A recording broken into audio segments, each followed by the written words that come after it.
have too many impulses too fast.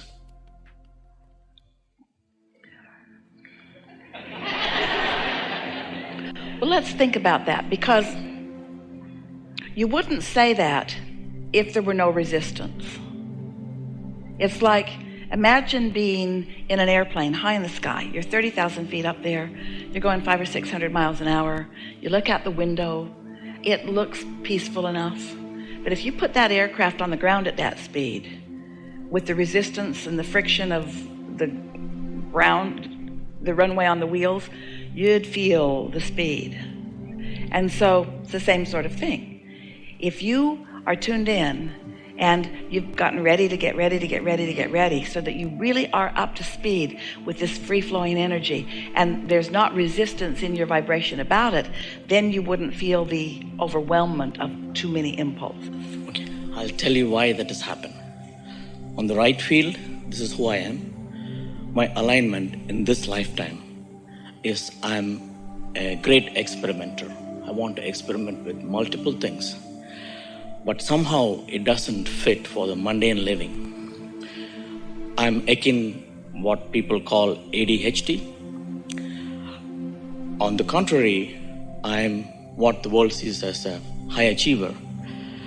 So what has happened is that I seem to not focus on what I'm supposed to be doing, but I seem to focus on getting things juicy. My juice flows out of constantly moving about.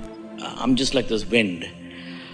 I want to go experiment multiple things. Here's the thing. We want to stop you before you argue for your limitations further, because your explanation is accurate and helpful in the understanding of all of this, but we want to give you some things that will really help you to sort of smooth this out just a little bit.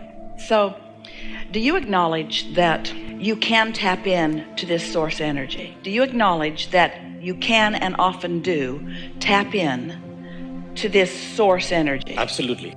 Yes. And do you acknowledge the power and clarity of the source energy? Oh, it's delicious.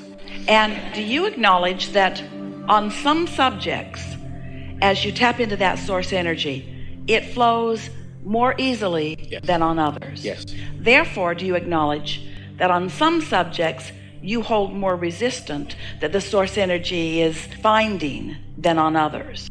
Yes. So is your method, do you think that if you just focus on the energy, the connection, that energy can just blast its way through any resistance? Okay, it happens spontaneously. I know. But see if you can just answer that question, just theoretically, in terms of concepts. Does it feel to you that if you could use one subject that you have no resistance about and focus on that subject so that the energy is really flowing, and because you're focused upon a subject that has no resistance, you're not thinking about things and you're not thinking about projects, so you've set that dysfunction that they've given you the label for aside. Instead, you're just focused upon this subject where the energy flows, and you know it does, and you are feeling the satisfaction of the energy flowing. Yes. Under those conditions, does it feel to you that that energy, even without your right now focus upon them, would flow to those other subjects? I think I can transport that energy to the other side. But you don't have to do it. You're not doing the transporting. You're picking the subject that lets it flow. And because you've already chosen all of those other desires, and those other desires are already in your vortex, then you being off the subject of those that hold resistance and on the subject of the one that holds no resistance allows the energy to move through to all of them. So the energy is clearing them all out without your attention to them. That was big. But if you then turn your attention to them, now you're not allowing the energy to flow, and now it's through action, and that's what makes you feel overwhelmed. It feels like you're having to do with action and words what you didn't do with your energy. Correct. I can give an example. Yes. You like that? I've been extraordinarily blessed with my family, my wife and children. My wife of 36 years, beautiful children. They are self-sufficient, zero maintenance. I don't have to worry about them. They're on their own. So there are all those precious things in life I seem to have achieved easily, just like that. but I have this high standard. Sometimes I have this self-immolation. I said, you haven't done this. You have not done. Well, cut that out. Because that you're doing right there is what's slowing it all down. That's why we're suggesting to you to stay off the subjects that make you do that and on the subjects that don't ask you to do that. And after you haven't done it for a while, you'll stop doing it. We want you to give yourself your award, your personal award, based upon the satisfaction factor, not based upon the manifested factor. So if you can keep focusing upon what is satisfying you, your no-maintenance family and how much you appreciate them, as you focus there, energy flows toward all of the things. You see, it's this belief that I've got to get that problem spot and I've got to work the bugs out of it that puts more bugs in it. And here's the thing. Ooh. You know how we ask you such a good question and you gave us such a good answer or response that when we said, do you believe that when you choose something and you focus upon it, same thing, choosing and focusing upon it, and energy flows toward it and you feel that clarity and exhilaration, do you believe that that energy, that consciousness is flowing to all the things that matter to you? And the answer to that is yes. Yes. So on the other side of this, do you understand that when you take that one subject that is a bugaboo for you and you focus upon that, you shut all the energy down to everything? Yes. That was a little dramatic because it's not all of the energy. Pick a problem and give it your undivided attention and it stops the flow and suddenly everything feels confusing and then even your blessed children need a little maintenance. They do. They were maintenance free until you got all worried about something that had nothing to do with them, and then your point of attraction even screwed that up. So what I have been doing in my life is that I've been through many teachers, and I really appreciate everything that you have been doing for the entire humanity. I came across you in the year 2000, but I was not ready for it. But since last September, I devour your books, tapes. I constantly think about you, Abraham. Thank you.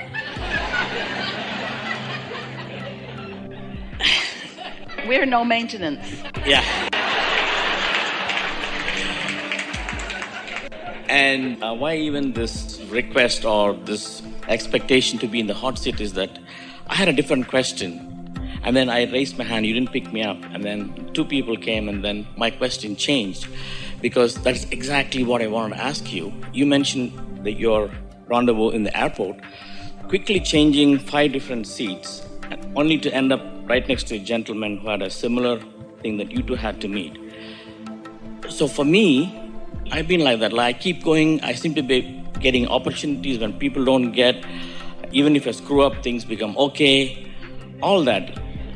But then there is this one part saying that, hey, look, you have to direct your focus and this, and you can be. But every time that's happening, you're getting ahead of yourself, because instead of just resting in the satisfaction and waiting for the next impulse, your tendency is to jump into action, which probably will work out all right. It has been so far. But in doing that, you do introduce more resistance into the equation than you need to. So how to find the next logical step? I have flow energy. Okay, I'm sitting here today. What should I do tomorrow? I have this because I have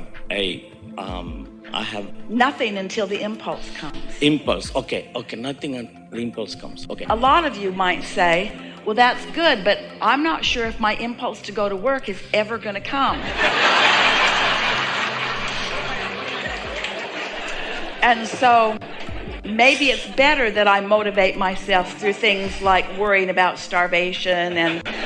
No, actually, I have none of those concerns, yeah. We're sort of playing with everyone here about this. We really want you, all of you, to realize that you can get to this place where the slipping into that higher consciousness and just staying there for a few minutes, 15 is enough, until the vibration turns to a thought. And the first time that you do this, you might not even be sure where the thought came from. But after you experience a little while and you allow the thought to come, the first conscious thought that comes, follow the impulse of that first conscious thought and begin to notice where it leads you.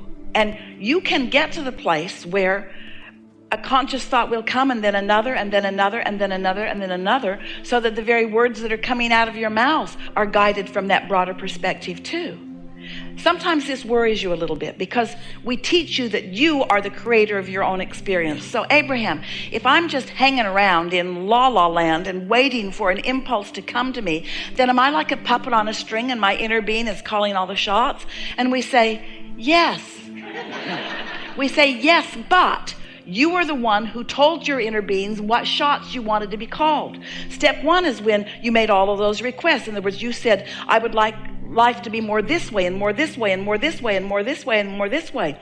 I want to be fascinated, and I want to be fulfilled, and I want to be energized, and I want to feel good, and I want to be inspired, and I want to be inspiring. So many things that you have put there that your inner being knows what the path of least resistance is to give you the most bang for your buck right here and right now. What are you most ready for? And so if you're doing anything other than listening for that impulse, then you're sort of off your path a bit. And most people, even those who have been very spiritually guided for a long time, most of you still are hung up on how much you can get done with action. Most of you are not really waiting for that impulse to come before you act. There is this background, this green background, that is what I really want out of life. I want simplicity, but then I get this impulse. Why don't you go buy a Mercedes-Benz? And then all the logical thoughts come into picture. Yeah, you're debt-free. I look at my balance sheets, net worth, everything is fine. I can afford it. But I go all the way to the dealership. I make almost the deal about this. I say, I don't want this. It's too much work. I have to be very careful about dealing with this car. All that. Well, that's what happened to Esther with this land. Yes, it is completely doable, but there's so much that needs to be done before. Do you know how many things are in that house and in that house that have to be decided to put somewhere else and decided to put somewhere else? Suddenly, it was not the path of least resistance. It was introducing tremendous action into her experience that she wasn't ready for. She was ready for the exhilaration of the idea. She wasn't ready to clean out the garages and move the furniture and.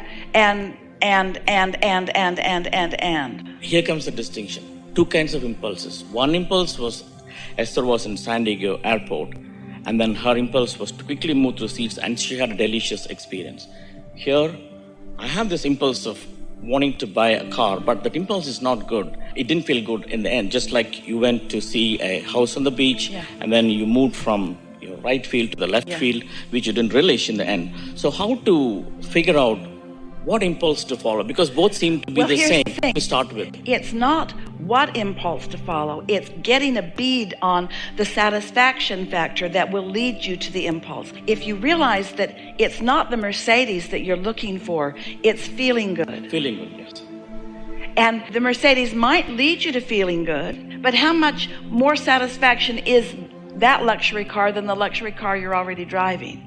I'm very happy with what I'm driving. So the idea of that impulse most likely came from something other than that pure alignment. It probably came from a little bit of boredom, and then wanting to live with the Joneses sometimes. Yes. All that. Yes.